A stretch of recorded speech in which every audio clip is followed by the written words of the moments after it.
저는 전 남편과 그의 내연녀를 만났습니다. 모자 병원에서 임신 검사를 받던 중에요. 그들은 저를 모욕했습니다. 여기서 뭐해?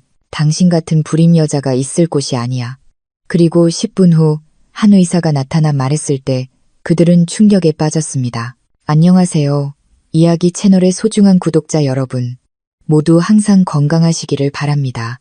이야기를 계속하기 전에 이 채널이 계속 성장할 수 있도록 좋아요와 구독을 눌러주시고 어디서 이 이야기를 듣고 계시는지 댓글로 남겨주세요. 다 하셨다면 이제 이야기를 시작하겠습니다. 나는 언젠가 환자가 아닌 의사로서 이 병원에 올 수 있을 거라고 항상 생각했다. 하지만 그날 아침 나는 가장 소박한 옷을 입기로 했다. 허리가 헐렁해지기 시작한 낡은 흰색 셔츠, 검은색 면바지, 그리고 얼굴 대부분을 가리는 마스크. 하얀 가운도, 이름표도, 의사 안경도 없었다. 오직 전 남편의 눈에는 엄마가 되지 못한 실패자, 33세의 강지원만 있을 뿐이었다. 나는 천천히 희망모자, 병원 로비로 들어섰다. 이곳은 나에게 제2의 집처럼 느껴져야 할 곳이었다. 실제로도 그랬으니까. 하지만 오늘 나는 몇 달 전부터 생리 주기가 불규칙해진 이유를 알고 싶은 환자로 이곳을 찾았다. 두려워서가 아니라 내 신분이 개입되지 않은 객관적인 답을 알고 싶었을 뿐이다. 나는 이전에 받은 기초 검사 결과지를 손에 쥐었다. 손이 조금 차가웠다. 긴장해서가 아니라 오늘 어떤 진실이 나오든 내 인생의 새로운 문이 될 것이라는 것을 알기 때문이었다. 띵 하고 엘리베이터 소리가 울렸다. 문이 열리고 세상이 얼어붙었다. 최민준이 먼저 빠른 걸음으로 가슴을 약간 내민 채 걸어 나왔다. 그가 자신이 이 공간에서 가장 멋진 남자라고 느낄 때의 평소 모습이었다. 그의 옆에는 박유라가 손을 꼭 잡고 억지로 만든 작은 미소를 지으며 걷고 있었다. 한 손은 아직 그다지 불러오지 않았지만 일부러 눌러서 풍만해 보이게 만든 배를 감싸고 있었다. 그녀가 항상 SNS에서 자랑하던 배, 내 가정을 파괴하는 핑계로 삼았던 바로 그 배였다. 유라는 나를 보자마자 멈춰섰다. 그리고 마치 머릿속에 대본을 준비해 둔 것처럼 예전부터 내 얼굴에 대고 뱉고 싶었던 문장을 쏟아냈다. 여기서 뭐해요, 지원 씨. 그녀의 목소리는 날카롭고 커서 우리 주변의 다른 환자들도 들을 수 있도록 의도된 것이었다. 그녀는 한 걸음 앞으로 다가왔다. 턱을 치켜들고 배를 잡고 있던 손을 허리에 얹으며 자신의 새로운 신분을 더욱 과시하려는 듯했다. 당신 같은 불임 여자는, 그녀는 그 문장을 더 천천히 반복했다. 한 글자 한 글자 내 귀에 박히도록. 모자 병원에 있을 자격이 없어요. 다른 환자들 재수없게. 민주는 그녀 옆에 서서 아무 말도 하지 않았다. 말리려는 시도조차 하지 않았다. 그는 그저 고개를 살짝 숙여 작게 미소 지을 뿐이었다. 예전에 내가 몇 번이고 임신 테스트에 실패했을 때 나를 비웃던 것과 똑같은 미소였다. 몇몇 환자들이 고개를 돌렸다. 서로 수군거리는 사람들도 있었다. 어떤 아주머니는 나를 동정 어린 눈으로 쳐다봤고 또 어떤 이들은 내 인생에 대해 아무것도 모르면서 심판하는 듯한 눈초리를 보냈다. 나는 천천히 숨을 들이마셨다. 오늘 유라의 말 한마디 한마디는 내게 상처가 되지 않았다. 예전처럼 심지어 약간 우습기까지 했다. 나는 마스크 너머로 그들 둘을 바라보았다. 내 시선은 분노 없이 차분하고 평온했다. 오직 계산된 냉정함만이 있었다. 그렇다면 내 목소리는 여전히 부드러웠지만 이번에는 강철보다 더 차가웠다. 누가 정말로 여기에 있을 자격이 있는지 지켜보죠. 유라는 코웃음을 쳤다. 민주는 고개를 돌렸다. 내가 발걸음을 옮기려 할 때 한수간호사가 우리를 지나쳐 걸어갔다. 그녀는 나를 흘끗 보더니 눈빛이 부드럽게 변했다. 거의 존경심에 가까운. 하지만 나는 시선을 아래로 내려 작은 신호를 보냈다. 모르는 척 해달라고. 그녀는 이해했다. 그녀는 항상 이해했다. 나는 계속해서 산부인과 진료실로 걸어갔다. 등 뒤에서 유라가 민준에게 속삭이는 소리가 들렸다. 일부러 들으라는 듯이 충분히 큰 목소리였다. 불쌍하긴 자궁에 문제 있는 게 확실한데 아직도 애를 갖고 싶어 하네. 나는 잠시 멈춰섰다.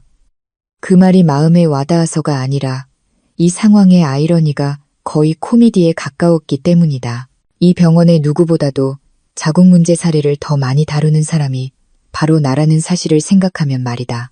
갑자기 접수처 스피커에서 목소리가 울렸다. 강지원님, 김 원장님, 진료실로 들어오세요. 나는 살짝 돌아섰다. 민준과 유라는 혼란스러운 표정으로 나를 바라봤다. 저 여자도 김 원장님한테 가네. 유라의 속삭임은 내가 들을 수 있을 만큼 충분히 컸다. 나는 아무 대답도 하지 않고 한때 내가 직접 만들었던 임신과 출산에 대한 교육 포스터를 지나 긴 복도를 따라 천천히 걸어갔다. 이제 그들은 누가 만들었는지도 모르는 그 포스터를 읽고 있었다. 복도는 평소보다 더 차갑게 느껴졌다. 하얀 불빛이 미끄러운 바닥을 비추고 환자들의 구두 소리가 울려 퍼졌다. 소독약 냄새와 임산부들의 은은한 향수 냄새가 섞여 있었다. 복도 끝 김 원장님의 진료실 문이 살짝 열려 있었다. 간호사가 환자 차트를 들고 드나들었기 때문이다. 나는 문 앞에 섰다. 간호사는 나를 아는 사람들만 이해할 수 있는 방식으로 작게 고개를 끄덕였다. 내가 안으로 들어갔다.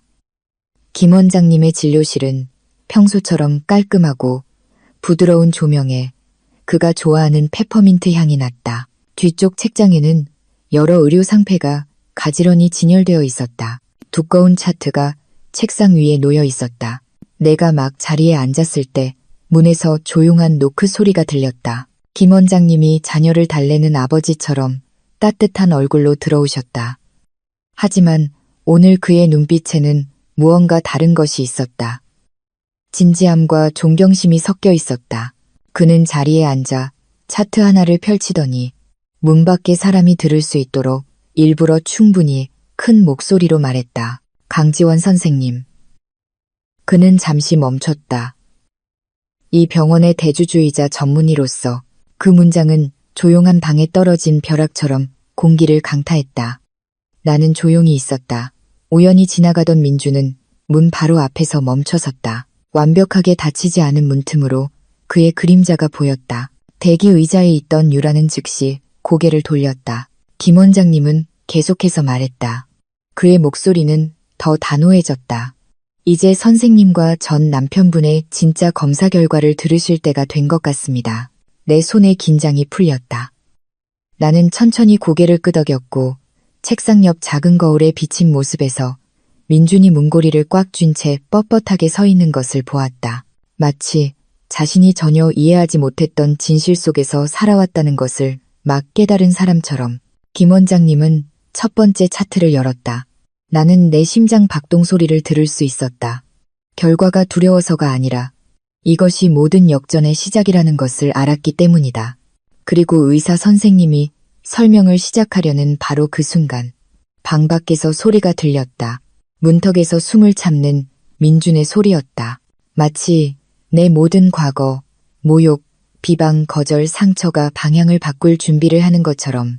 진료실 문은 간호사가 환자 차트를 들고 드나들었기 때문에 여전히 살짝 열려 있었다. 그리고 그 작은 틈은 민준에게 평생 나와 함께 살면서 상상도 못했던 무언가를 들을 수 있는 창문이 되었다. 김 원장님은 안경을 고쳐 쓰고 오랫동안 나의 성실함을 알아온 사람만이 읽을 수 있는 몸짓으로 나를 바라보았다. 거기에는 신중함이 깃들어 있었다. 밖에서 누군가 엿듣는 것을 두려워해서가 아니라 이 진실이 한 번 말해지는 순간 내 인생과 나를 폄하했던 사람들의 인생이 결코 같지 않을 것임을 알았기 때문이다. 강지원 선생님. 그는 천천히 하지만 분명하게 말했다. 선생님의 모든 검사 결과와 몇 달 전 함께 진행했던 남편분의 결과도 다시 검토했습니다. 나는 과장된 감정 없이 작게 고개를 끄덕였다. 드라마 없이 객관적인 결과를 기다리는 의사처럼 그저 기다렸다. 김 원장님은 문 쪽을 흘끗 보았다. 나는 그가 누군가 듣고 있다는 것을 알아차렸다는 것을 알았지만 그는 그냥 내버려 두었다. 그는 첫 번째 차트를 열었다. 내 이름이 적힌 차트였다. 우선 선생님의 결과입니다. 그가 결과지를 내밀며 말했다. 전반적으로 선생님의 상태는 정상입니다. 호르몬 균형이 맞고 난소 기능도 좋으며 최근 초음파에서도 이상 소견이 보이지 않았습니다. 모든 임신 관련 지표가 건강한 범위 내에 있습니다. 가슴이 따뜻해지는 것을 느꼈다. 놀라서가 아니었다. 나는 이미 오래전부터 알고 있었기 때문이다. 하지만 이 방에서 이런 상황에서 다시 들으니 내가 받았던 모든 모욕에 대한 통쾌한 한방 같았다. 문 밖에서는 민준의 숨소리가 불안정하게 오르내리는 것이 들렸다. 그는 아마 자신의 귀를 믿지 못할 것이다. 문에서 멀지 않은 곳에 앉아있던 유라는 이제 반쯤 일어서서 엿보고 있었다. 그녀의 얼굴은 긴장으로 굳어 있었다. 김 원장님은 두 번째 차트를 열었다. 앞면에 최민준의 이름이 선명하게 인쇄된 차트였다. 그는 먼저 나를 보더니 여전히 일부러 목소리를 낮추지 않고 더 단호한 어조로 말했다. 그리고 최민준 씨의 결과에 대해서는 그는 숨을 들이쉬고는 천천히 고개를 저었다. 선생님께서 숨김없이 명확하게 모든 것을 들으실 필요가 있을 것 같습니다. 민주는 결국 문을 조금 더 밀고 들어왔고 그의 모습이 보였다. 그는 우연히 지나가는 척했지만 그의 불안한 표정이 모든 것을 말해주고 있었다. 최민준 씨, 김 원장님은 정중하지만 빠져나갈 틈을 주지 않고 말했다. 밖에서 듣고 계신 것 같으니 그냥 들어오시지요. 민주는 그 자리에서 얼어붙었다. 유라는 대기 의자에서 눈을 동그랗게 떴다. 그녀의 입이 살짝 벌어졌다. 오늘 아침의 시나리오가 완전히 바뀔 것이라고는 예상하지 못했다. 나는 민준 쪽으로 고개를 돌렸다. 내 목소리는 낮았지만 날카로웠다. 들어와, 민준 씨. 어설프게 엿듣지 말고. 그는 뻣뻣한 걸음으로 들어와 내 옆 의자에 앉았지만 마치 내가 위험한 물건이라도 되는 듯 거리를 두었다. 김 원장님은 민준의 결과지를 펼쳤다. 그의 목소리는 단호했다. 검사 결과 몇 가지 매우 우려스러운 수치가 보입니다. 정자수가 적고 운동성이 약하며 일부 품질 지표가 정상 기준에 미치지 못합니다. 이것을 우리는 남성 요인이라고 부릅니다. 민주는 거의 궁지에 몰린 사람의 반사적인 반응처럼 즉시 목소리를 높였다. 틀렸어요, 원장님. 저는 건강합니다. 제가 문제일 리 없어요. 그의 목소리는 떨렸다. 게다가 그는 침을 삼키고는 그 잘못된 문장을 억지로 내뱉었다. 증거로 제 여자친구가 지금 임신 중입니다. 엿듣고 있던 유라가 즉시 들어와 민준 옆에 서서 턱을 치켜들고 배를 감쌌다. 맞아요, 원장님. 제가 증거예요. 그녀의 미소는 냉소적이었다. 그러니 문제는 민준 씨가 아니라 저 여자한테 있는 거죠. 그녀의 손가락이 나를 향했다. 나는 그저 무표정하게 그녀를 바라볼 뿐이었다. 김 원장님은 한숨을 쉬며 그들을 번갈아 보았다. 오히려 그 문제에 대해서 방금 박유라 씨의 검사 결과도 보았습니다. 유라의 표정에 금이 갔다. 민주는 혼란스럽고 불편한 표정으로 의사를 쳐다봤다. 김 원장님은 초음파 모니터를 우리 세 사람 쪽으로 돌렸다. 방금 초음파에서 보인 임신 주수가 박유라 씨가 말씀하신 마지막 관계일과 일치하지 않습니다. 유라는 움찔했다. 네? 원장님, 그게 무슨 말씀이세요? 몇 주나 차이가 납니다. 단순한 착오로 보기에는 너무 큽니다. 김 원장님의 어조는 부드러워지지 않았다. 그리고 그 외에도 몇 달 전에 완치된 감염 기록이 있습니다. 의학적으로 완전한 정직함 없이는 이 모든 것을 종합하기가 쉽지 않습니다. 방 안의 공기가 굳어지는 것 같았다. 민주는 마치 자신이 그동안 덮어왔던 가능성을 막 깨달은 사람처럼 나를 쳐다봤다. 아마 불임은 내가 아니었을지도 모른다. 아마 내가 잘못한 게 아니었을지도 모른다. 아마 나에 대한 그의 모든 모욕은 그 자신의 두려움의 반영이었을지도 모른다. 유라는 씁쓸한 미소를 억지로 지었다. 원장님, 제가 날짜를 잘못 기억했을 수도 있잖아요. 그렇죠? 그럴 수도 있죠, 유라 씨. 김 원장님은 부드럽지만 단호하게 말을 잘랐다. 만약 관계일이 틀렸다면 초기 증상이 나타난 날짜는 왜 맞지 않죠? 왜 HCG 수치는 불안정하죠? 왜 당신의 의료 기록은 건강한 임신과 일치하지 않는 패턴을 보이죠? 민준의 얼굴은 점점 더 창백해졌다. 유라는 더욱 공격적으로 목소리를 높이려 했다. 그럼 원장님이 제가 거짓말을 하고 있다고 말씀하시는 건가요?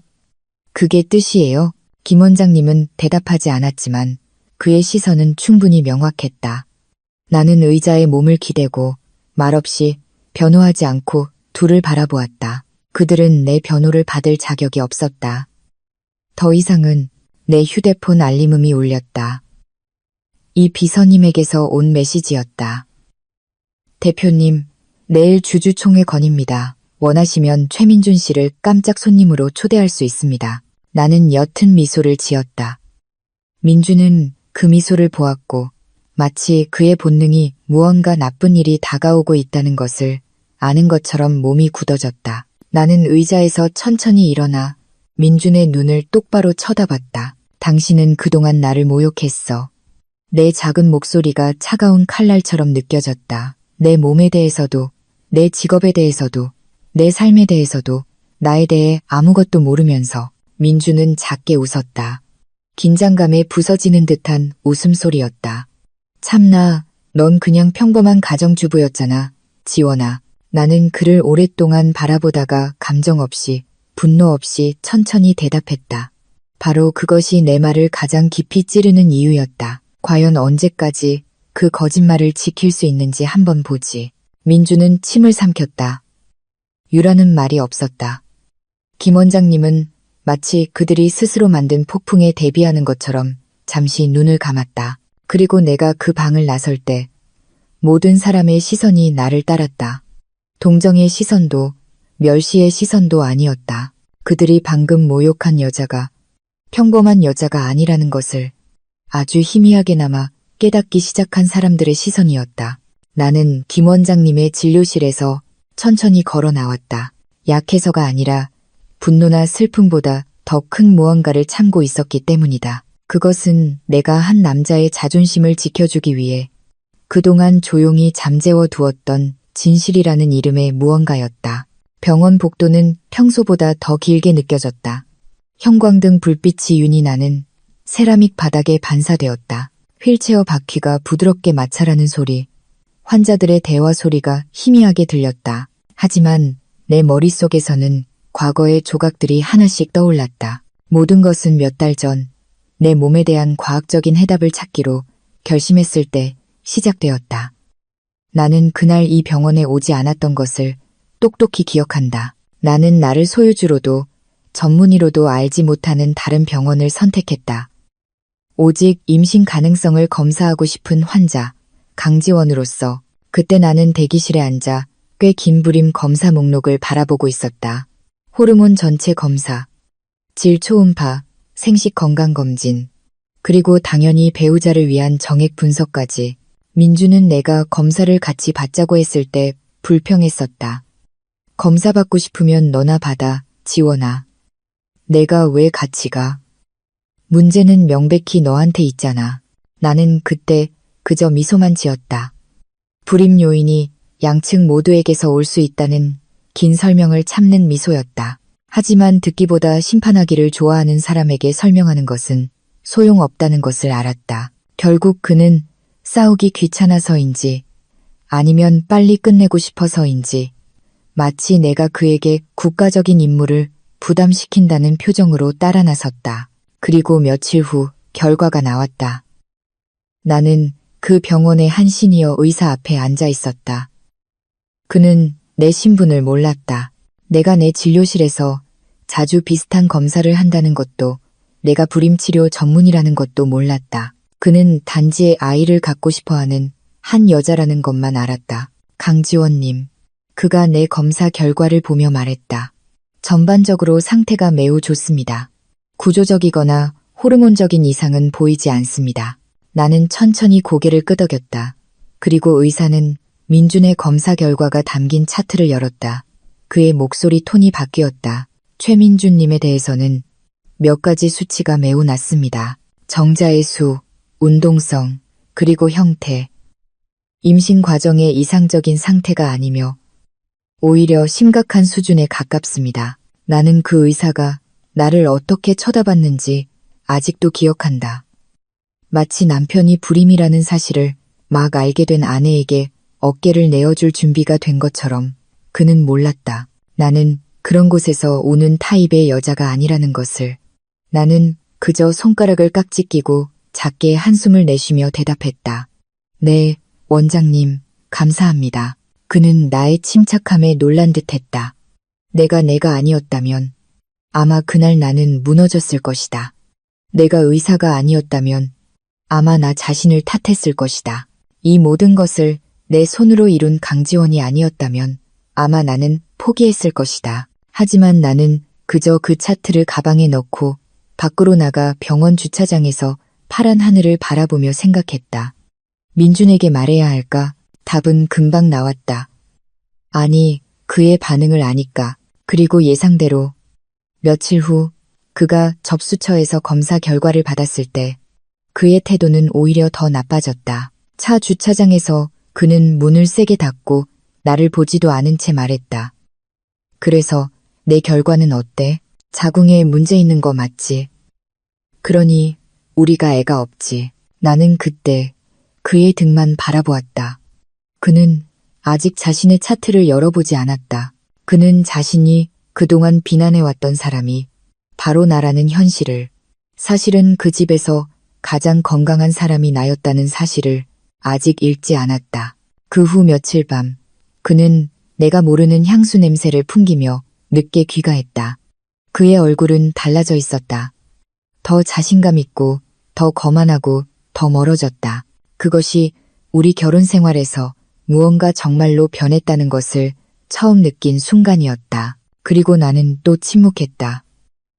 나는 또 참았다. 나는 그 진실을 가장 깊은 곳에 간직했다.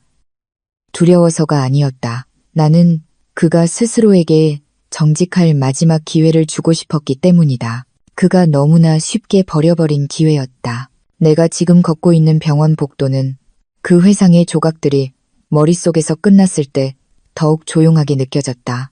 마침내 나는 대기실 근처의 작은 자판기 앞에서 멈췄다. 생각을 정리하기 위해 생수가 필요했다. 동전을 넣었을 때 빠른 발걸음 소리가 다가오는 것을 들었다. 내가 아는 발걸음, 조급함과 자만심으로 가득 찬 발걸음이었다. 강지원, 민준이 불렀다. 그의 목소리는 무겁고 억눌려 있었다. 나는 돌아섰다.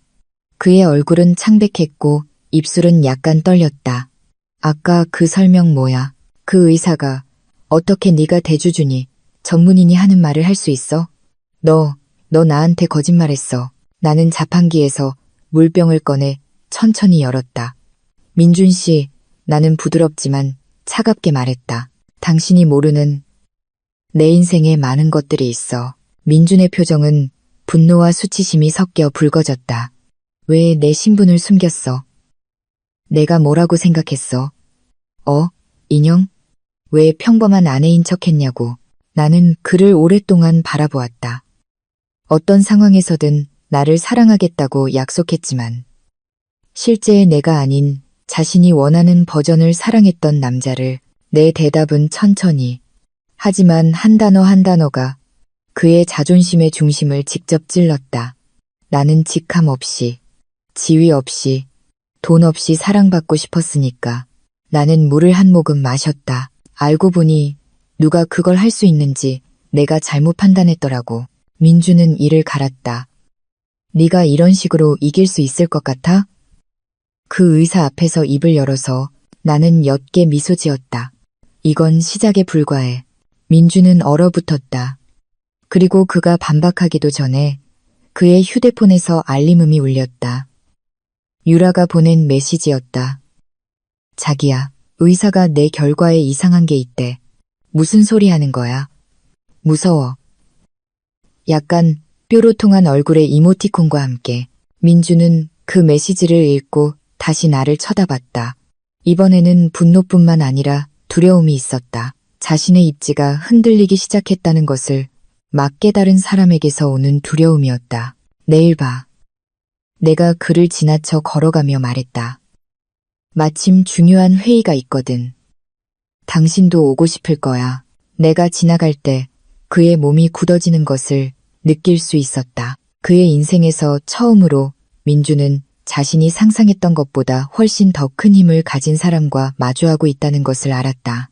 나는 위협할 필요도, 소리칠 필요도, 그의 모욕에 되갚을 필요도 없었다. 진실이 스스로 움직이고 있었고 그것만으로도 그를 떨게 하기에 충분했다. 산부인과 대기실은 붐볐지만 언제라도 깨질 듯한 정적이 흘렀다. 환자들은 각자의 세상에 빠져 있었다. 배를 쓰다듬고 검사 결과를 쥐고 파트너와 나지막이 이야기했다. 하지만 내 주변의 분위기는 전혀 달랐다. 공기 중에 전기가 흘렀다. 손끝으로도 잡을 수 있을 것 같은 긴장감이었다. 민주는 여전히 복도에 서 있었다. 그의 얼굴은 사방에서 현실의 펀치를 맞은 사람 같았다. 유라는 대기 의자에 앉아 불안하게 배를 끌어안고 휴대폰 화면을 계속 확인했다. 이따금 나를 쳐다보다가 마치 자신의 그림자와 마주치는 것이 두려운 듯 재빨리 고개를 돌렸다. 나는 신경 쓰지 않았다. 나는 너무 오랫동안 그들이 내 삶을 도구로 채울 공간을 내주었다. 간호사가 추가 초음파 검사를 위해 유라의 이름을 불렀다. 그녀는 일어나 머리를 정돈하고 민준이 기댈 곳을 찾는 것을 보았다. 마치 병원 벽이 그의 모든 거짓말을 막아줄 수 있다는 듯이. 5분 후 유라가 다시 나왔다. 그녀의 얼굴은 창백했고 눈은 두려움에 차 있었으며 초음파 결과지는 손에서 힘없이 흔들렸다. 나는 그런 신호를 알았다. 수십 명의 환자에게서 본 적이 있었지만 유라처럼 그렇게 거만한 사람에게서는 본 적이 없었다. 그녀는 민준에게 감히 다가가지 못했다. 아마도 그녀는 그 초음파 결과에서 자신이 그동안 과시해온 자부심을 묻어버릴 수 있는 무언가를 알았을 것이다. 얼마 지나지 않아 한 간호사가 김 원장님의 진료실 문을 두드렸다. 원장님, 다음 환자분 준비되었습니다. 김 원장님은 나, 민준, 그리고 유라에게 앉으라고 했다. 방은 이전보다 더 좁게 느껴졌다. 평소에는 마음을 안정시켜주던 페퍼민트 향이 오히려 코를 찔렀다. 그는 천천히 앉아 2개의 차트를 앞에 놓았다.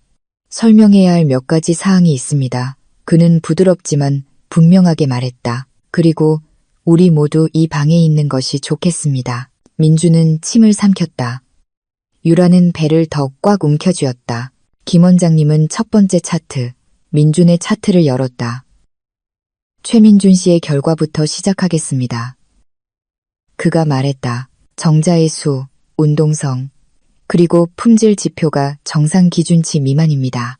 의학 용어로는 이것을 남성 요인이라고 합니다. 민주는 즉시 반박했다. 거짓말이에요. 그의 목소리는 컸다. 저는 건강해요, 원장님. 저희는 검사 결과를 위조하지 않습니다, 최민준 씨. 김 원장님이 단호하게 대답했다. 그리고 이것은 새로운 결과가 아닙니다. 몇 달 전 강지원 선생님이 아직 법적 배우자였을 때 실시된 검사입니다. 유라는 눈을 크게 뜨고 민준을 쳐다봤다. 몇 달 전, 민준 씨, 검사 받은 적 있어? 그녀의 목소리 톤이 흔들렸다. 민준은 시선을 피했다. 당황한 기색이 그의 얼굴을 지배하기 시작했다. 그러자 김 원장님은 2번째 차트, 방금 실시한 유라의 초음파 및 신체 검사 결과를 열었다. 이제 박유라 씨에 대해 말씀드리겠습니다. 방은 조용해졌다. 정말로 조용해졌다. 복도 밖 간호사의 구두 소리조차 들리지 않았다. 김 원장님은 초음파 모니터를 돌렸다. 흑백 화면은 차갑고 정직해 보였다. 여기서 보이는 임신 주수는 아까 말씀하신 수정일과 맞지 않습니다. 유라는 등을 굳게 폈다. 아마 제가 날짜를 잘못 기억했을 수도 있어요. 원장님, 단순히 날짜 문제가 아닙니다. 김 원장님의 목소리 톤이 날카로워졌다. 아침에 채취한 HCG 호르몬 수치가 불안정하게 변동하고 있습니다. 이 시기에 임신에서는 그 값이 꾸준히 증가해야 합니다. 유라는 눈을 동그랗게 떴다. 그녀의 얼굴은 공포로 변했다. 그건 제가 피곤해서 그래요, 원장님. 오늘 많이 걸었잖아요. 김 원장님은 천천히 고개를 저었다. 그는 환자의 거짓말을 너무 자주 본 의사의 눈빛으로 두 사람을 바라보았다. 박유라 씨의 의료 기록에서 오래된 감염 병력도 발견했습니다. 그 상태로는 쉽게 임신이 되기 어렵습니다. 보통 그런 병력이 있는 환자는 더 오랜 시간이 필요합니다. 민준의 얼굴이 급격히 창백해졌다. 유라는 더욱 빠르게 말했다. 원장님, 저 정말 임신했어요. 임신 테스트기로 확인했어요. 양성이었어요. 양성. 김 원장님은 책상 위에서 손가락을 깍지 꼈다. 임신 테스트기는 위양성 결과를 보일 수 있습니다. 만약 제가 거짓말한다고 말하지 마세요. 유라가 반쯤 소리치며 말을 잘랐다. 민준이 그녀를 진정시키려 했다. 유라야, 그만해. 다른 사람들이 듣겠어. 유라는 민준의 손을 뿌리쳤다. 그녀의 눈은 스스로 만든 공포 때문에 눈물이 고여 있었다. 나 임신했어. 민준 씨, 당신 아이를 임신했다고. 그냥 그렇게 나를 버릴 거야? 민준은 목이 메었다. 칭찬과 거짓말로 삶을 살아온 남자가 갑자기 발판을 잃었다. 그는 연약해 보였고 심지어 애처로워 보였다. 그러자 김 원장님은 단호한 동작으로 두 차트를 덮었다. 저는 누구도 비난하지 않습니다. 그가 부드럽게 말했다. 단지 객관적인 의학적 소견을 전달할 뿐입니다. 그는 나를 바라보았다. 그의 시선은 말로 표현하지 않은 존경과 지지로 가득 차 있었다. 그리고 이 병원의 대주주이자 전문의로서 강지원 선생님은 이 사건의 전반적인 진실을 알 권리가 있습니다. 유라는 충격받은 표정으로 나를 쳐다봤다. 민주는 마치 자신이 감히 넘볼 수 없는 사람을 얕보려 했다는 것을 막 깨달은 사람처럼 얼어붙었다. 나는 천천히 숨을 들이쉬고 목소리를 높이지 않고 말했다. 바로 그것이 내 말을 더 날카롭게 만들었다. 그동안 당신들 둘은 내가 불임이라고 가장 크게 소리쳤지. 하지만 당신들은 한 번도 눈을 뜨고 제대로 본 적이 없어. 민주는 주먹을 쥐었다. 강지원, 장난치지 마. 장난하는 거 아니야. 내가 차분하게 말을 잘랐다. 의학적 진실이 스스로 말하고 있고 내일은 또 다른 진실이 따라올 거야. 유라는 공포에 질려 얼굴을 찌푸렸다. 내일 뭐. 나는 한숨을 쉬고 두 사람을 차례로 바라보았다. 내일 위층에서 중요한 회의가 있어. 누가 정말로 이 모자 병원에 있을 자격이 없는지 알고 싶다면. 나는 유라의 모욕적인 말을 아주 부드러운 톤으로 흉내냈다. 그냥 와봐. 민주는 긴장했다. 그는 그 톤을 알았다. 소리칠 필요 없이도 그를 무너뜨릴 수 있는 여자의 위협적인 톤이었다. 유라는 민준의 팔을 잡고 공포에 질려 속삭였다. 민준 씨, 저 여자 뭐 하려는 거야? 왜 저렇게 말해? 민준은 말이 없었다. 내가 그를 안 이후 처음으로 그는 정말로 할 말을 잃었다. 나는 일어나서 가방을 들고 마스크를 바로잡고 김 원장님을 잠시 바라보았다. 감사합니다, 원장님. 그는 정중하게 고개를 숙였다. 내가 걸어나갈 때 민준과 유라의 그림자는 멀리 뒤에 남았다. 비록 그들이 아직 그 방에 앉아 있었지만 왜냐하면 오늘 그들의 인생에서 처음으로 그들은 자신들이 결코 건드려서는 안 될 사람을 모욕했다는 것을 깨달았기 때문이다. 나는 안정된 걸음으로 엘리베이터로 향했다. 비록 방금 전에 긴장된 분위기가 여전히 공기 중에 남아 있었지만 소독약 냄새가 1층 카페의 커피 향과 섞였다. 하지만 김 원장님이 임신 주수가 맞지 않는다고 말했을 때 유라의 표정을 기억하는 것보다 더 날카로운 것은 없었다. 내가 그녀의 임신에 관심이 있어서가 아니라 처음으로 그들의 얼굴에 그동안 의도적으로 나에게 떠넘겼던 두려움이 비쳤기 때문이다. 띵. 엘리베이터 문이 열리자 이 비서님이 서류 몇 장을 들고 나왔다. 그녀는 소박한 옷을 입은 나를 보고 멈칫했다. 가운을 안 입으셨네요. 대표님. 그녀의 목소리는 조심스럽고 부드러웠다. 괜찮으세요? 나는 고개를 끄덕이며 조용히 하라는 신호와 함께 어떤 직책도 부르지 말라고 눈짓했다. 그녀는 이해했다. 항상 이해했다. 우리는 말없이 서로를 이해하는 눈빛을 교환했다. 내일 아침 회의는 준비해 두었습니다. 그녀가 작은 서류철을 건네며 속삭였다. 그리고 깜짝 손님도 명단에 있습니다. 그녀의 얼굴에 작은 미소가 번졌다. 거만하거나 오만한 미소가 아니라 해결되어야 할 일이 해결될 것이라는 것을 아는 미소였다. 나는 그 서류철을 열어보지 않고 받았다. 모든 것은 내일 있어야 할 곳에서 열릴 것이다. 내가 다시 발걸음을 옮겼을 때 뒤에서 빠른 발걸음 소리가 들렸다. 돌아볼 필요도 없이 누구인지 알았다. 강지원, 민준이 나를 크게 불렀다. 공포에 질려 절벽에서 떨어지는 무언가를 붙잡으려는 사람처럼 들렸다. 나는 멈췄다. 민준은 나에게서 몇 걸음 떨어진 곳에 서 있었다. 그의 얼굴에서는 더 이상 우월감이 비치지 않았다. 관자놀이에는 땀이 맺혀 있었다. 숨이 가빴다. 유라는 그의 한 걸음 뒤에 서서 겁에 질린 표정으로 배를 잡고 있었지만 여전히 이긴 것처럼 보이려 애썼다. 나는 기다렸다. 민주는 침을 삼켰다. 그의 목소리는 갈라졌다. 그래서 이게 내 의도였어? 그는 김 원장님의 진료실 문을 가리켰다. 일부러 나를 함정에 빠뜨린 거야. 유라를 함정에 빠뜨린 거라고. 나는 고개를 살짝 돌려 곁눈질로만 그를 쳐다봤다. 민준 씨, 나는 누구도 함정에 빠뜨린 적 없어. 내가 조용히 말했다. 나는 그냥 환자로 왔을 뿐이야. 나머지는 당신들이 스스로 한 거지. 그의 얼굴은 분노 때문이 아니라 수치심 때문에 더욱 붉어졌다. 아까 그 의사가 내 결과에 대해 한 말은 틀렸어. 난 믿지 않아. 나는 그에게 더 가까이 다가갔다. 유라는 내가 다가오는 것을 보고 긴장했다. 마치 내가 언제라도 터질 무언가를 가지고 있는 것처럼. 나는 아무것도 가지고 있지 않았다. 터진 것은 그들 자신의 거짓말이었다. 나는 조용하고 날카롭게 한 단어 한 단어 세어가며 말했다. 기억나, 민준 씨? 마지막으로 내 몸에 무슨 일이 있는지 진심으로 물어본 게 언제였지? 민준은 목이 메었다. 나는 계속했다. 마지막으로 내가 받은 검사 결과에 신경 쓴 게 언제였지?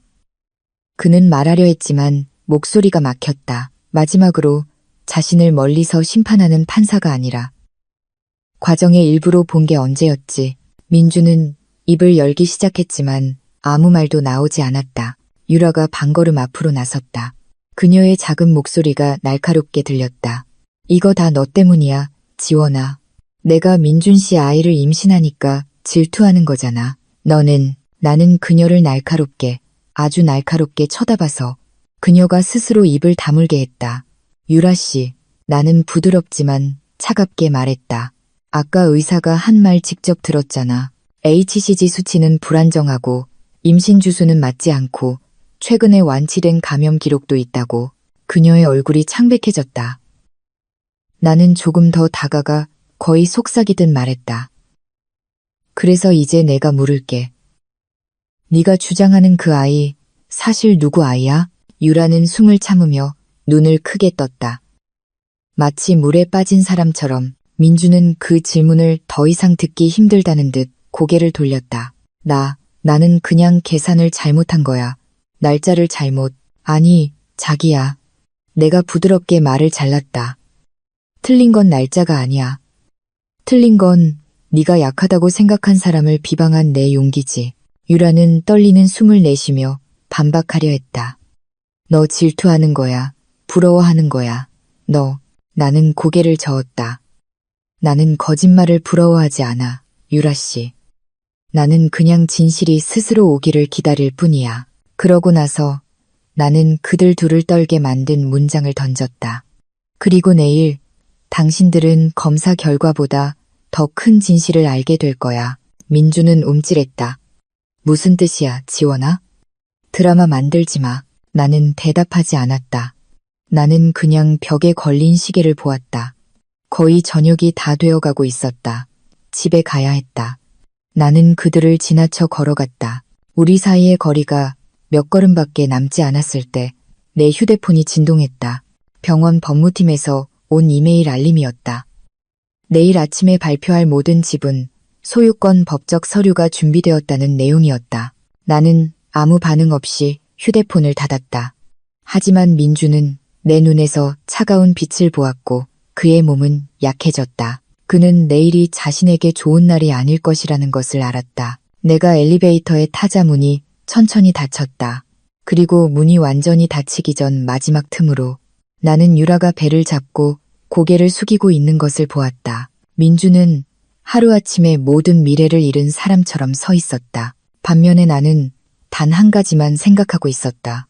내일은 그들이 마침내 불임이라고 모욕했던 여자가 누구인지 알게 되는 날이다. 강지원, 의사, 전문가, 소유주, 그리고 결코 더럽게 싸우지 않고 진실이 스스로 말하게 두는 사람. 그날 아침 막 드러나기 시작한 진실. 병원 위 하늘은 거의 투명할 정도로 맑았다. 내 가슴속이나 최민준이라는 작은 폭풍을 맞이할 준비를 하고 있는 8층 회의실의 분위기와는 전혀 달랐다. 나는 과시하기 위해서가 아니라 진짜 내 모습을 보여주기 위해 하얀 가운을 입고 일찍 도착했다. 몇 년 만에 처음으로 나는 숨지 않았다. 더 이상 아무것도 없는 소박한 아내가 아니었다. 이 비서님이 컨퍼런스룸 유리문 앞에서 나를 맞았다. 준비되셨습니까, 대표님? 그녀가 속삭였다. 나는 옅게 미소 지었다. 언제나 그녀는 고개를 끄덕이고 나를 위해 문을 열어주었다. 회의실은 깔끔하게 정돈되어 있었다. 짙은 갈색 나무로 된 긴 테이블, 줄지어 놓인 노트북, 생수, 그리고 회의 안건 서류철들, 주주들은 이미 자리에 앉아 있었다. 몇몇 시니어 의사들은 내가 지나갈 때 정중하게 고개를 끄덕였다. 주빈석은 중앙에 있었다.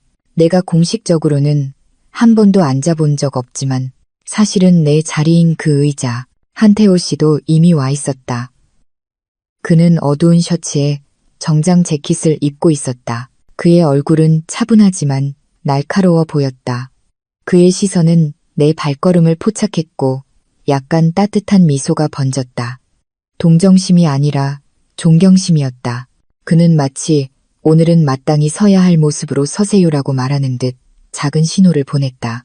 나는 그 주빈석에 앉았고 왠지 모르게 그 의자가 딱 맞는 것 같았다. 오랫동안 내 존재가 돌아오기를 기다려온 자리 같았다. 몇 분 후 문이 열렸다. 민주는 그가 간절히 원하던 취업 면접에 불려온 사람처럼 들어왔다. 그는 새 셔츠를 입고 머리는 단정하게 빗었으며 향수 냄새가 진동했다. 그의 발걸음은 자신감 넘치고 심지어 거만했다. 그는 자신이 결코 자신의 영역이 아니었던 곳으로 걸어 들어가고 있다는 것을 몰랐다. 그는 나를 보더니 발걸음이 작게 흠칫했다.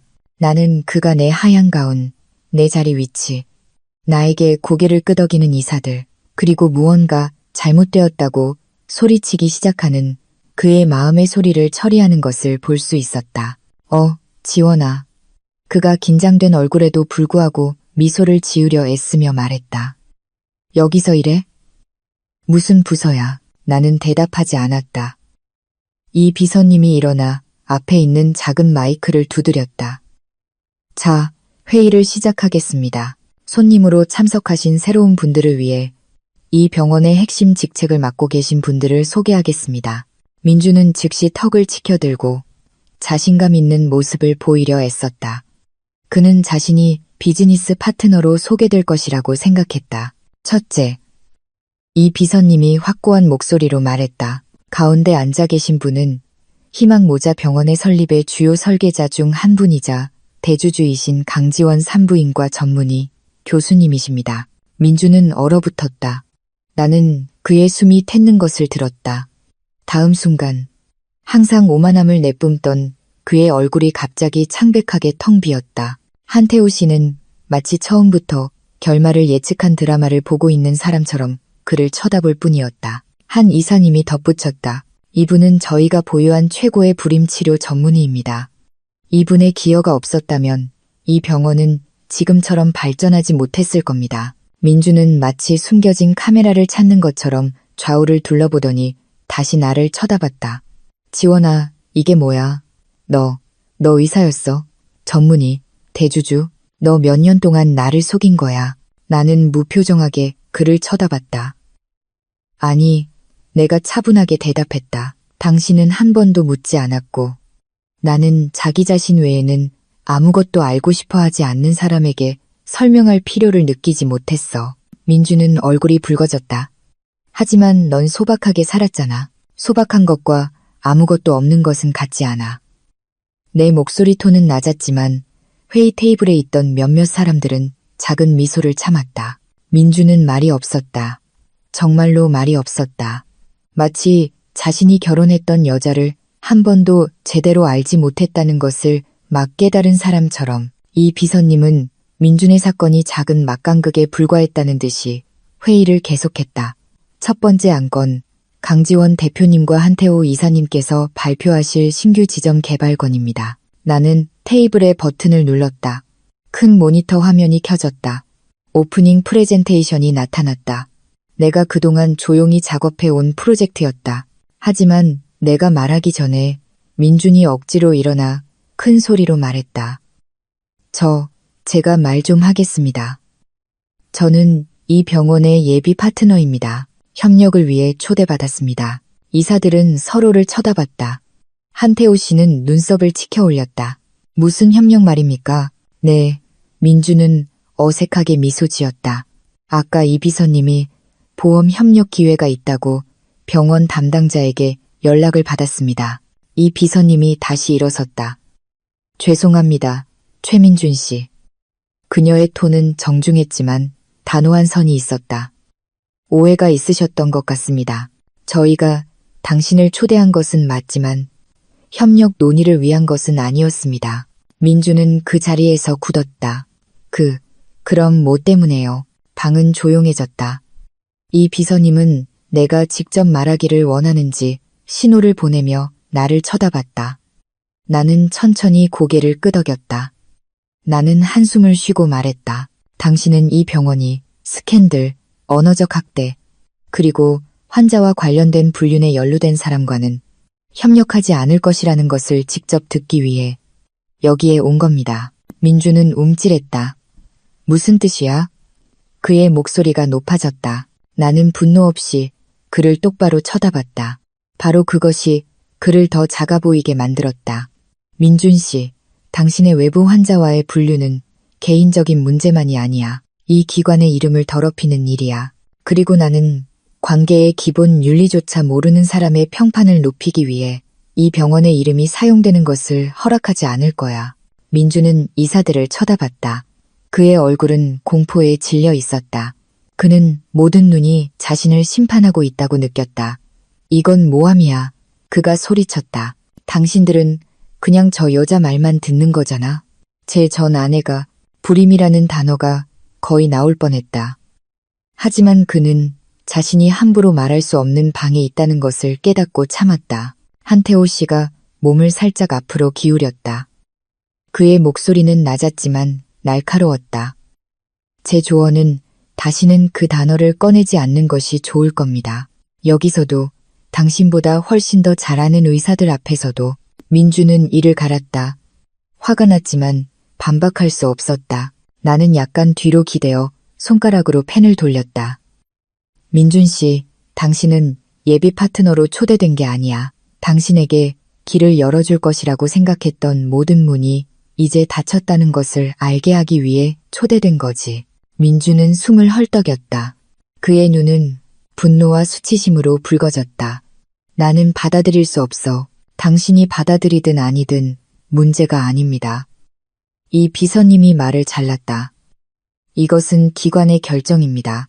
회의는 계속되었다. 민주는 이방인처럼 그곳에 서 있었다. 그를 위한 의자도, 그를 위한 자리도 없었다. 그는 더 이상 그날 일어나는 어떤 것의 일부도 아니었다. 그리고 그가 방을 나가기 직전 한태호 씨가 작은 한마디를 덧붙였다. 조용하지만 칼날처럼 날카롭게 다음번에는 당신이 얕보는 여자가 누구인지 먼저 존중부터 하시오. 민주는 비틀거리는 걸음으로 떠났다. 하지만 나는 이것이 그의 몰락의 시작에 불과하다는 것을 알았다. 나는 그저 프레젠테이션 화면을 바라보며 가슴속에 울림을 숨겼다. 거만하지도 오만하지도 않고 그저 고요하게 더 큰 무언가가 기다리고 있었기 때문이다. 회의는 아직 길었지만 민준의 인생은 훨씬 더 길었다. 그리고 오늘 그는 자신을 위해 다시는 열리지 않을 문을 막 지났다. 8층 회의실은 여전히 종이 넘기는 소리, 노트북 클릭 소리, 이사들 간의 토론 소리로 가득했다. 하지만 나에게는 그 소리들이 멀게 들렸다.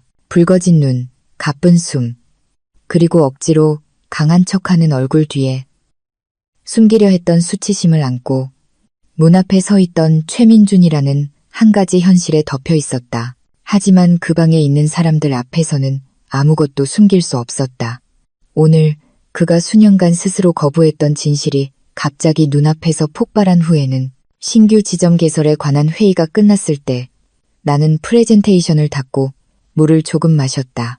분위기는 차분하고 전문적이며 정상적이었다. 민준을 감쌌던 공황 상태와는 정반대였다. 그는 여전히 서 있었다.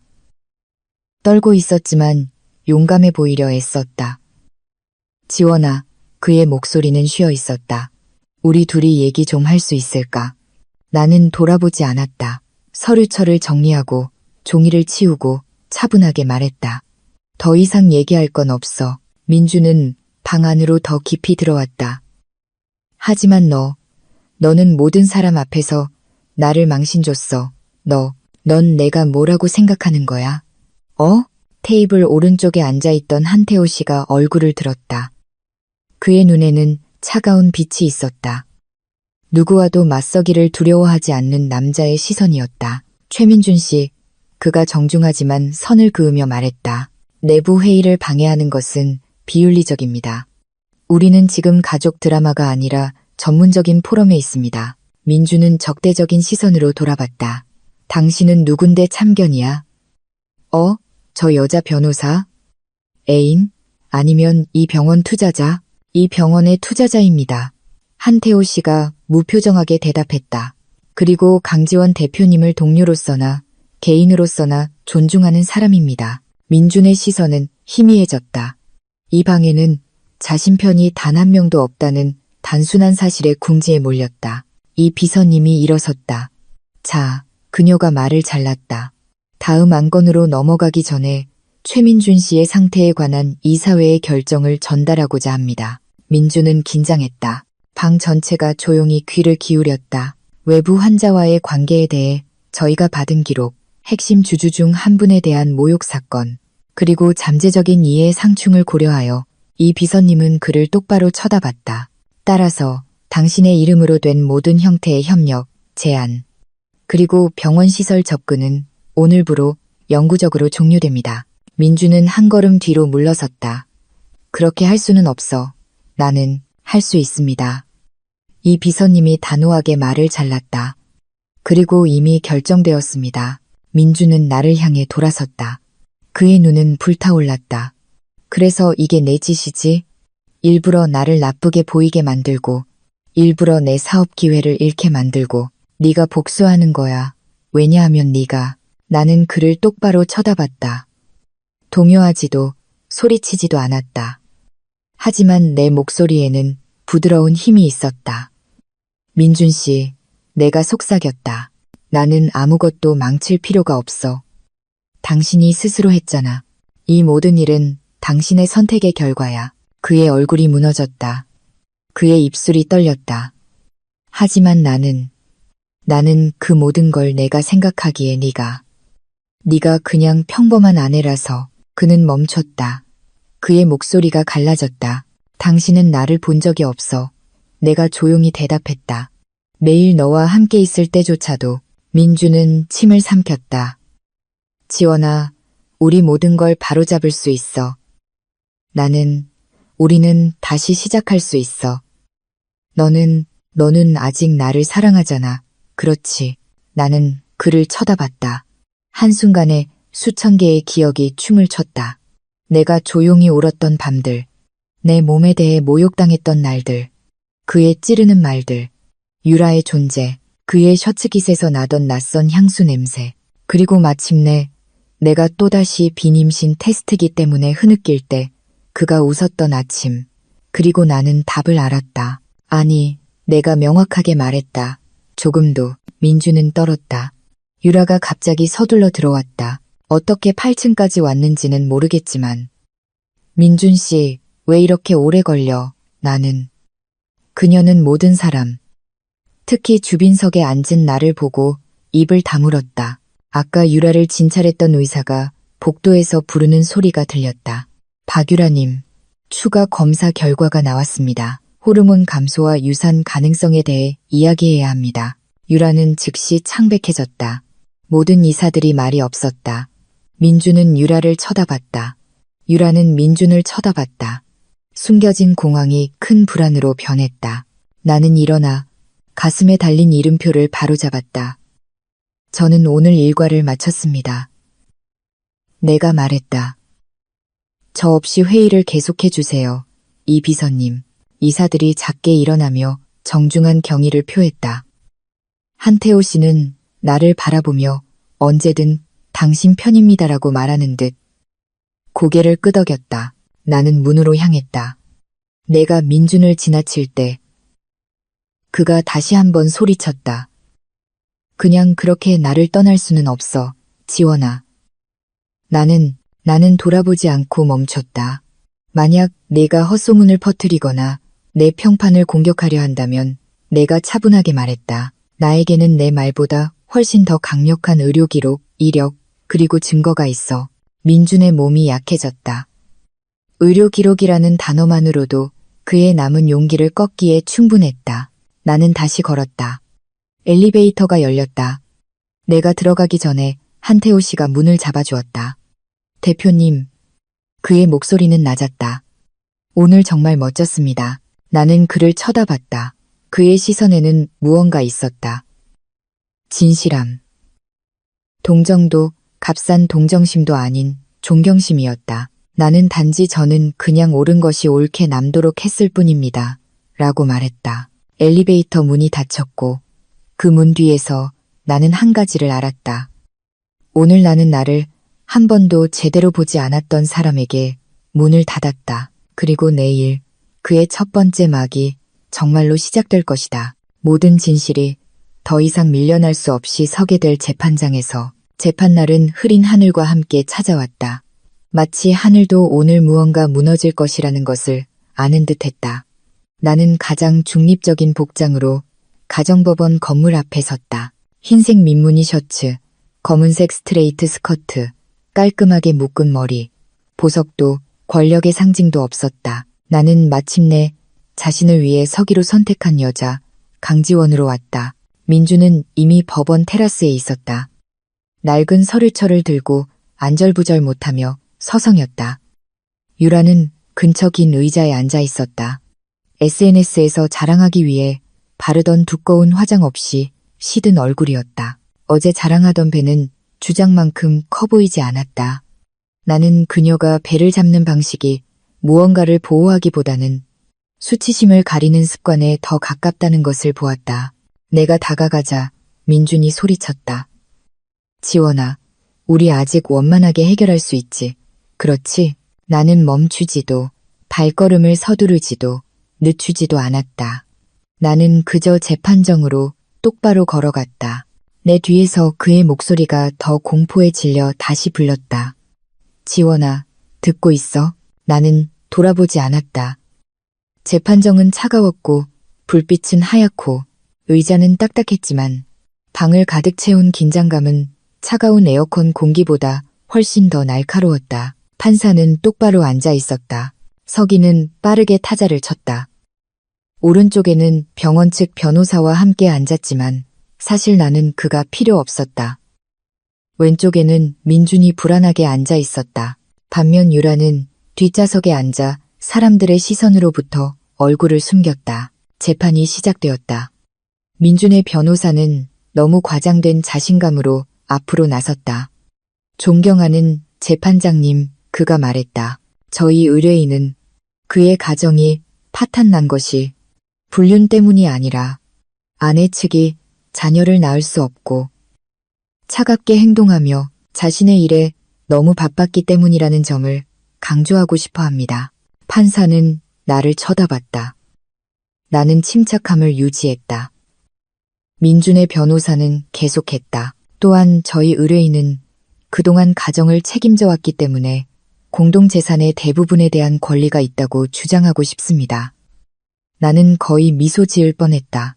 내 차례가 되었다. 내 변호사는 증거로 가득 찬 깔끔한 서류철을 들고 일어섰다.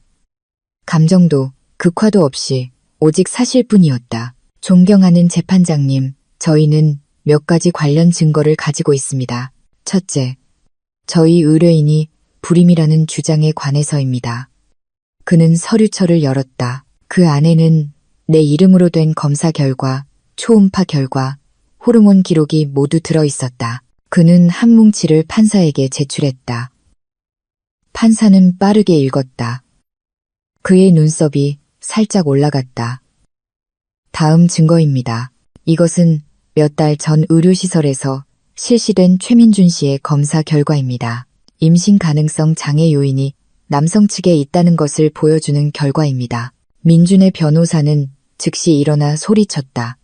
그건 유효하지 않습니다. 제 아내가 분명 저를 강요했을 겁니다. 판사는 망치를 한번 쳤다. 조용히 하시오. 발언 순서를 기다리시오. 정적이 다시 흘렀다. 내 변호사는 평탄한 목소리로 계속했다. 다음은 불륜 소통의 증거, 채팅, 녹음, 그리고 저희 의뢰인과 제3자와의 사진들로 병원 디지털 포렌식 부서에서 검증되었습니다. 민준의 목소리가 갈라졌다. 거짓말이야. 그건 그냥 최민준 씨. 판사가 짜증스럽게 말했다. 조용히 하지 못하면 법정에서 퇴장시키겠습니다. 민준은 얼어붙었다. 내 변호사는 마지막이자 가장 관련성 있는 서류철을 닫았다. 존경하는 재판장님, 양측을 검사한 전문가 증인인 김 원장님도 출석하셨습니다. 김 원장님은 하얀 가운을 입고 마치 그 방이 진실의 무대라도 되는 듯 우아하게 걸어 들어왔다. 그는 선서하고 앉아 단호한 목소리로 증언했다. 제가 강지원 선생님에 대해 실시한 검사 결과는 양호한 임신 가능성 상태를 보여주었습니다. 반면 최민준 씨의 검사 결과는 몇 가지 정자 수치가 낮고 불안정함을 보여주었습니다. 민준은 고개를 숙였다. 그의 어깨가 오르내렸다. 유라는 손으로 얼굴을 가렸다. 판사는 고개를 끄덕이며 기록했다. 의학적 사실을 막을 수 있는 반박은 없었다. 다음으로 불륜의 증거가 논의되었다. 민준과 유라 사이의 채팅이 화면에 투사되었다. 음성 메시지가 재생되었다. 저녁 식사 사진, 이웃 도시 호텔에서의 만남, 그리고 전화 녹음이 선명하게 들렸다. 그 여자가 포기할 때까지 기다려, 유라야. 재산의 일부가 내 것이 되면 그 후에는 우리 편하게 살자. 재판정은 얼어붙었다. 민준의 변호사는 얼굴을 가렸다. 자신의 의뢰인이 증거로 스스로를 함정에 빠뜨렸기 때문에 부끄러웠다. 유라는 떨었다. 그리고 나를 쓸모없는 아내라고 폄하했던 남자. 민준은 사형 선고를 기다리는 사람처럼 주저앉았다. 나는 그를 증오 없이, 오히려 아무 감정 없이 쳐다봤다. 진실의 광대함은 복수를 작게 만들었다. 판사는 마침내 명백한 불륜의 증거, 아내 측에 대한 반복적인 모욕, 그리고 이를 뒷받침하는 의학적 사실을 바탕으로 판결을 내렸다. 법원은 아내 측의 이혼 소송을 승인합니다. 민준은 눈을 감았다. 아직 끝나지 않았다. 공동 재산에 대한 권리는 남편 측이 가정 파탄의 귀책 사유자이므로 최소한으로 부여됩니다. 유라는 무릎을 잡았다. 그녀의 몸이 떨렸다. 그리고 마지막으로 아내 측의 불임에 대한 모든 불만 주장은 의학적 결과가 그 반대를 보여주므로 근거 없음으로 선언합니다. 민주는 마치 그곳에서 도움이 내려오기라도 바라는 듯 천장을 올려다보았다. 아무것도 없었다. 판사는 망치를 쳤다. 재판을 마칩니다. 나는 일어서서 길게 숨을 내쉬었다. 안도감보다는 그동안 조용히 짊어지고 있던 큰 짐을 내려놓은 것 같았다. 재판정을 나왔을 때 저녁 바람이 내 얼굴을 스쳤다. 세상은 더 밝고 더 넓게 느껴졌다. 내 변호사는 작별 인사를 했다. 김 원장님은 내 어깨를 두드리며 짧게 말했다. 축하합니다, 강 대표님. 오늘 진실은 올바른 편에 섰습니다. 나는 눈시울이 잠시 뜨거워지며 고개를 끄덕였다. 슬퍼서가 아니라 인간적이기 때문에. 건물 밖 계단에 한 사람이 기다리고 서 있었다. 한태호 씨였다. 그는 소박한 셔츠를 입고 고급 차를 가져오지도 시선을 끌려고 하지도 않았다. 그는 단지 민준이 평생 동안 한 번도 하지 않았던 방식으로 나를 쳐다봤다. 소유욕이 아닌 존경심으로 점심 식사를 함께 해도 될까요? 그의 목소리는 차분했다. 나는 그를 오랫동안 쳐다봤다.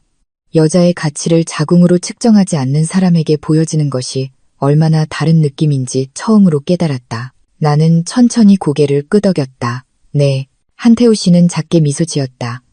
내 손을 잡지도 아무것도 요구하지도 않고 그저 내 옆에서 걸었다. 마치 당신은 혼자가 아니지만 서기 위해 누구도 필요하지 않습니다라고 말하고 싶은 것처럼.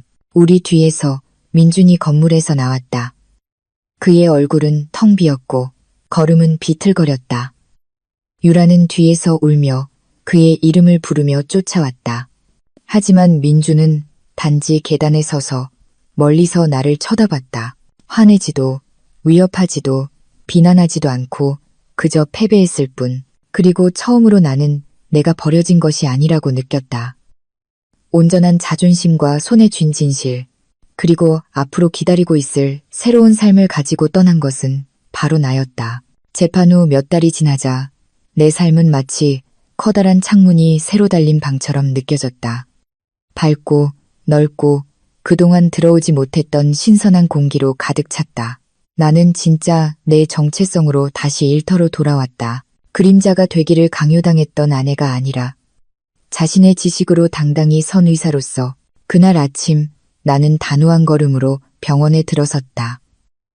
강지원 산부인과 전문의, 교수라는 이름이 의사 명단에 다시 걸려 있었다. 간호사들은 정중하게 인사했다. 내 직책 때문이 아니라 내가 항상 모든 환자를 예전처럼 똑같은 공감으로 대한다는 것을 알기 때문이었다.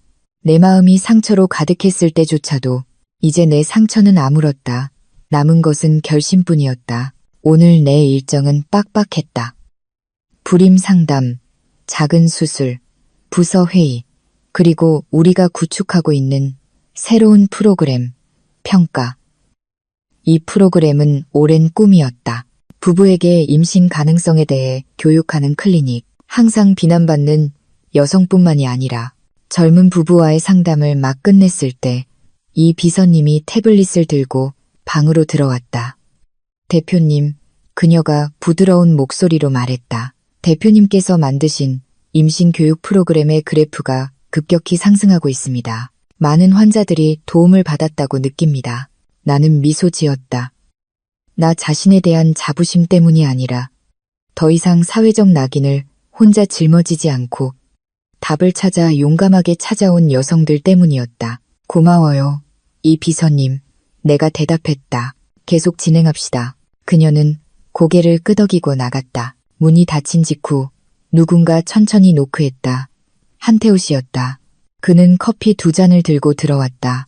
아침 식사를 거르셨다고 들었습니다. 그가 가볍게 말했다. 나는 작게 웃었다. 이런 회의 때문에 제 식사 일정까지 궁금해지셨나요? 그는 2잔을 내 책상에 놓았다. 궁금한 게 아니라 그가 옅게 미소 지으며 말했다. 제가 존경하는 분이 식사를 잊어서 쓰러지지 않도록 확인하는 것에 가깝습니다. 나는 잠시 말이 없었다. 예전에는 그런 종류의 말이 위협처럼 느껴졌다. 민주는 항상 통제와 조종을 포장하기 위해 그것을 사용했기 때문이다. 하지만 한태호 씨에게서는 달랐다. 압박도, 요구도, 내가 너보다 더 잘하라는 태도도 없었다. 오직 차분한 배려뿐이었다. 고마워요. 내가 대답했다.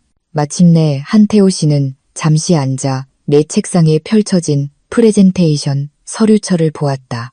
다음 주 병원 확장 회의 준비되셨습니까? 그가 물었다. 나는 고개를 끄덕였다. 네, 이번에는 진짜 내 모습으로 나설 겁니다. 한태호 씨는 나를 오랫동안 쳐다봤다. 그의 시선은 부드러웠다. 그것이 당신이 한 일 중 가장 위대한 일입니다. 지원 씨, 이상하게 편안한 정적이 흘렀다. 그가 더 말하기 전에 문이 다시 노크되었다. 수간호사가 공포에 질린 얼굴로 들어왔다. 원장님, 정문 로비에서 만나고 싶어 하는 사람이 있습니다. 나는 눈살을 찌푸렸다. 환자인가요? 수간호사는 천천히 고개를 저었다. 그녀의 목소리는 나지막했다. 아닙니다, 원장님. 하지만 직접 보시는 게 좋을 것 같습니다. 나와 한태호 씨는 서로를 쳐다봤다. 우리는 병원 로비로 걸어갔다. 멀리서 두 사람의 모습이 보였다. 예전에 이 병원이 내 자리가 아니라고 생각했던 두 사람. 최민준과 박유라. 나는 걸음을 늦췄다. 두려워서가 아니라. 그들이 모든 일이 일어난 후에 감히 찾아왔다는 것에 놀랐기 때문이다. 민주는 매우 달라 보였다. 머리는 헝클어졌고 얼굴은 수척했으며 눈은 잠을 못 잔 듯 붉었다.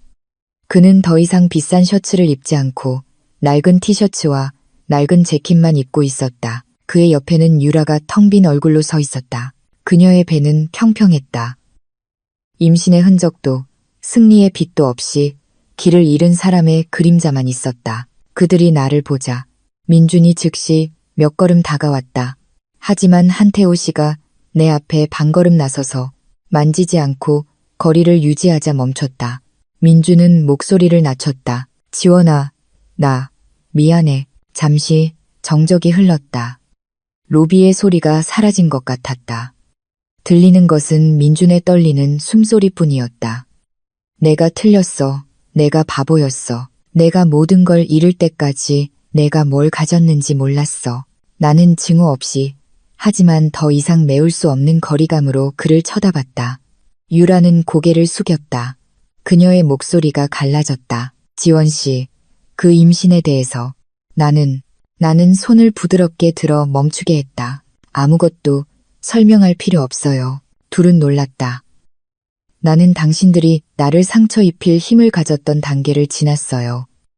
내가 부드럽지만 단호한 목소리로 말했다. 이제 당신들은 과거의 일부일 뿐이에요. 상처도 적도 아닌 그저 과거. 민주는 눈물을 흘렸다. 돈이나 명예, 조종으로 다시 살 수 없는 것을 잃는다는 것이 무엇을 의미하는지. 마침내 이해한 남자의 눈물이었다. 나는 이번에는 더 무표정하게 계속했다. 만약 의료적인 도움을 찾으러 왔다면 접수하세요.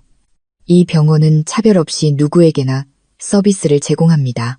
민주는 마치 그것이 그의 인생의 마지막 희망인 것처럼 재빨리 고개를 끄덕였다. 하지만 내가 그들의 발걸음을 얼어붙게 만든 문장을 덧붙였다. 만약 당신들이 예전에 버렸던 것을 되찾으러 왔다면 미안하지만 나는 더 이상 존중받기를 기다리는 여자가 아니에요. 유라는 흐느꼈다. 민주는 눈을 감았다. 그의 어깨가 부러진 듯 떨어졌다. 나는 간호사에게 돌아섰다. 접수하고 싶어 하면 도와주세요. 다른 환자처럼 대해주세요. 간호사는 고개를 끄덕였다. 나와 한태호 씨는 멀어져 갔지만 엘리베이터 문이 닫히기 전에 나는 민준이 텅 빈 눈으로 나를 쳐다보는 것을 언뜻 보았다. 하지만 정직한 그가 아내뿐만 아니라 더 나은 인간이 될 기회를 잃었다는 것을 막 깨달은 사람의 눈이었다. 엘리베이터 문이 닫혔다. 한태호 씨가 나를 쳐다봤다. 그들을 대하는 방식에 자부심을 느낍니다. 그가 조용히 말했다. 나는 옅게 미소 지었다. 나는 단지 아물었던 상처로 돌아가지 않기로 선택했을 뿐이에요. 엘리베이터가 올라갈 때 내 마음속으로 나는 내 인생이 마지막 장을 향해 가고 있다는 것을 알았다. 더 이상 모욕, 조종, 슬픔으로 물들지 않은 장. 하지만 더 따뜻하고, 더 인간적이고, 더 가치 있는 무언가. 그리고 그 모든 것 뒤에서 한 가지 현실이 천천히 드러났다. 아마도 오랜 시간 만에 처음으로 나는 누구를 위해서가 아니라 나 자신을 위해 새로운 문을 열 준비가 되었다. 내가 내 이름을 온전히 되찾고 법정을 나선 지 1년이 지났다. 세상은 더 느리고 더 맑고 더 숨쉬기 편하게 느껴졌다.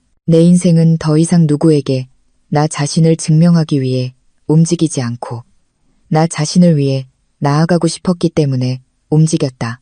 오늘 아침 8층 회의실은 큰 창문으로 스며드는 햇빛으로 가득했다. 내 앞에는 병원 의사들이 깔끔하게 앉아 희망 모자 병원 통합 임신교육 프로그램이라는 제목을 보여주는 프레젠테이션 화면을 쳐다보고 있었다. 예전에는 내 노트에 작은 낙서에 불과했던 프로그램이 이제는 의사, 상담사, 심리학자 팀을 갖춘 병원의 공식 단위가 되었다. 목표는 단순하지만 컸다.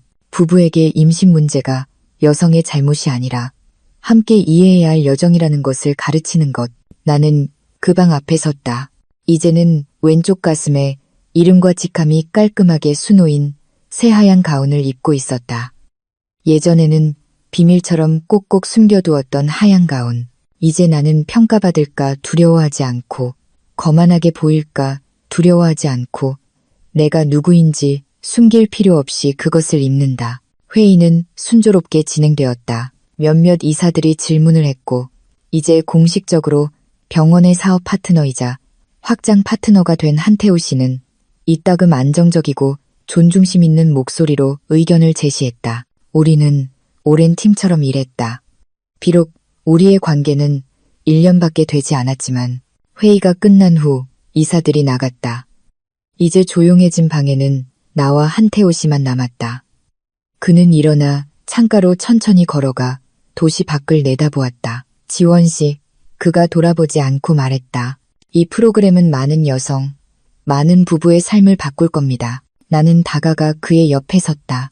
그것이 원래의 주된 목표였어요. 한태호 씨는 나를 쳐다봤고 그리고 당신은 마침내 당신이 마땅히 있어야 할 곳에 있게 되었군요. 우리 시선이 마주쳤다.